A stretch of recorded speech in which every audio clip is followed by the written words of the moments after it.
know you got the employee who you almost need to call him into the Phil. We ain't seen no deliverables from you. There's some Ed.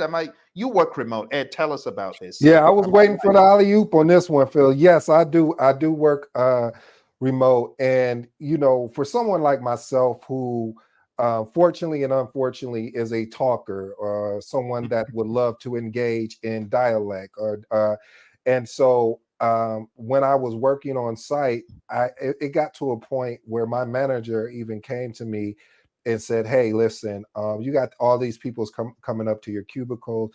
You're still getting the work done, but it's becoming a distraction to other people." And it was hard because as a project manager, one of the biggest things is communication and having that ability to build a personal relationship with your stakeholders, because when you need to call in a favor, they're there to support you. They understand that it's a balance of both professional and personal. So to Phil's point, yeah, I actually working remote get more done, and I actually can get it done faster because now I'm really focused. I started recently using two techniques, and if you don't mind, I'd like to unpack them here, Phil. So one of them is the Pomodoro technique. So what I would do is, like when I have to put out my meeting notes and updating my risk register and my issue log and basically my project management plan, I block off 25 minutes on my calendar, set my little timer, and go 25 minutes deep focus. Oh, wait, I forgot to tell you my secret ingredient. My secret ingredient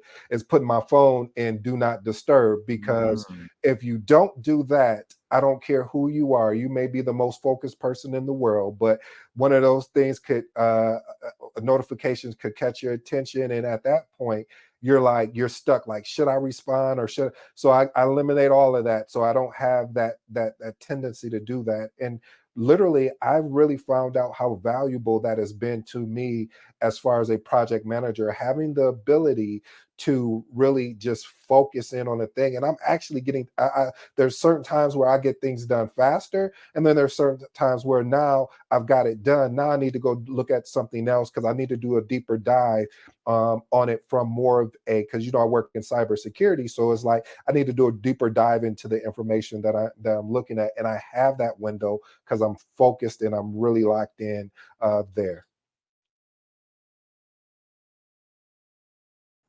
Good Back to stuff, you, Ed. Phil.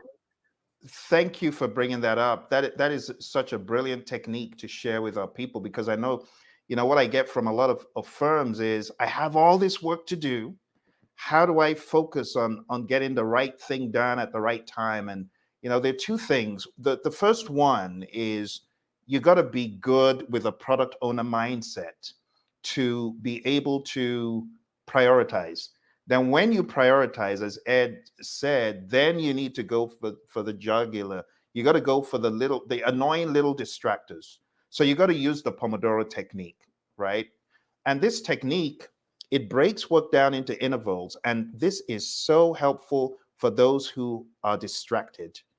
I first of all learned this from my buddy Roy. You put aside however long your time box is. So how long is your time box, Ed?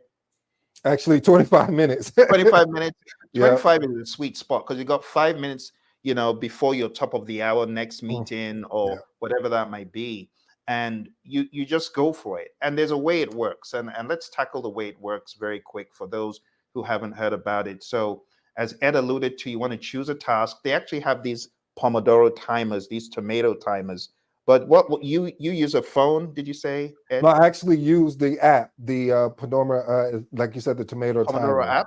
Yep. So There's use that. the app. Good. Yeah. And is that available for free on like They have a free Apple? option and a paid option, but that paid option is a couple bucks. What's a couple bucks that to you that you could turn around and potentially Absolutely. make more money off of? So Get the yeah. Pomodoro app, my friends. Yeah, I mean, look, Ed is so correct. I mean, $2. Come on. Then you work until the time rings. But Ed brought up a good point. You got to turn off your phone.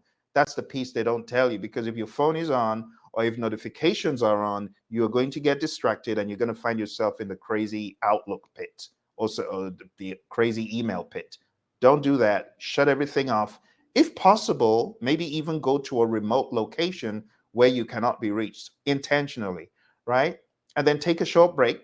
Once the timer rings, rinse, repeat, track and adapt. Because there are many people like us, Daryl and I, we know we have this issue. Ed, probably not so much Ed. Ed, I don't know if you have this issue, but I have the shiny object syndrome problem. Yes. Preach this sermon, Phil. Preach this sermon. The shiny object syndrome, which helps you chase two rabbits, and you know what's going to happen. They're both going to get away, and you're at the end of the day going to be like, "What did I accomplish?" So you got to use this time blocking. Some people already do this, but they call it time blocking, and that's great. So just do whatever you need to do, but block out the time. Honestly, it's like being agile, because in the world of agile, we break our stuff down into iterations. Then we have a potentially shippable increment at the end of that 25 minutes. In the world of agile, it will be at the end of 2 weeks or however long your sprint is. And then just keep on getting better. For me, I realize I have to just take myself out of the environment completely. But when you do that, you get a whole lot more done. And speaking about remote work, which is where this whole talk came up, we're talking about employee well-being and being able to work better, not work crazily harder. The Pomodoro technique that Ed brought up is a brilliant way that you can hone in on those deliverables. And honestly, we're mature individuals, right? Hopefully, many of us. We're mature individuals, and we don't need to be micromanaged. We don't need to be micromanaged. We know what to do. And using a Pomodoro approach can help us. The next point before we close today that I want to bring up is being a lifelong learner, as we were alluding to. The PM landscape is constantly evolving. You got to stay ahead of the curve, attend workshops, pursue certifications, continuously learn new skills. If you have not been to an AI training, I want to like shamelessly recommend go to tinyurl.com/ChatGPTs, I believe, or just go on Udemy, you find my ChatGPT course, right? I have courses on AI for people. For those of you who have not attended a PM conference in a long time, as my buddy Ed was alluding to, join us at the 360-degree conference. It's coming up on the 4th of May. Right now, it costs a measly measly two Starbucks. And if you are truly looking to be a lifelong learner, looking to be relevant in the industry, you want to hear about the state of PM. Some of you are new to PM and you're wondering, how do I get into project management? These guys are talking about stuff I don't even understand. Start off at the 360-degree conference. Go to 360.pmradio.org. We're going to be breaking project management down into finer pieces. You're also going to get the two books that I published very recently. And the two books that I published very recently are The 360-Degree Project Manager, and the second one is about the world of professional project management. Like, I was on the sidelines for a long time. I don't know about you, Dal and Ed. You want to tell us how you got into project management? Because for me, project management, I've been trying my best, my hardest, failing at the interviews until I discovered, oh, what I think is project management is not project management. Daryl, how did you get into project management? Tell us.